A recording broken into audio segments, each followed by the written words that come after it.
Vsak dan svojega življenja delam z mladimi in za mlade. Na področju človekovih pravic sem vpleten v mnoge projekte, ki se borijo proti diskriminaciji in spodbujajo vključevanje Romov in beguncev. V srcu tega je moja vloga predsednika združenja EPEKA v domačem Mariboru v Sloveniji. EPEKA aktivno sodeluje v programu Erasmus Plus Mladi v akciji.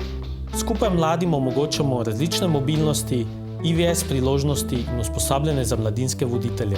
Zavezani smo poslanstvu, da pomagamo mladim z manj priložnostmi pri sodelovanju v družbi, uspešnemu vključevanju na trg dela in pri razumevanju ter uveljavljanju njihovih državljanskih pravic. Ni nas strah orati ledino. Vzpostavili smo prvo romsko restavracijo Romani Kafenava v Evropski uniji, ki deluje po načelih socialnega podjetništva. EPEKA je bila ustanovljena z namenom povezovanja kulturnih, umetniških, znanstvenih in raziskovalnih vsebin za naslov Maribor 2012 Evropska prestolnica kulture. Kasneje je združenje EPEKA predlagalo, da mestna občina Maribor poda vlogo za naziv Evropska prestolnica mladi 2013. Zdaj Evropski komisiji in Svetu Evrope predlagamo vzpostavitev novega naslova Evropska prestolnica Romov.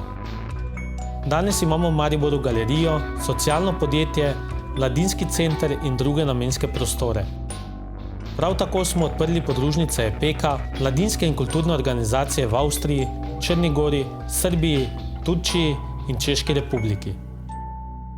Naši upi ostajajo visoki, naši umi odprti in naši horizonti široki.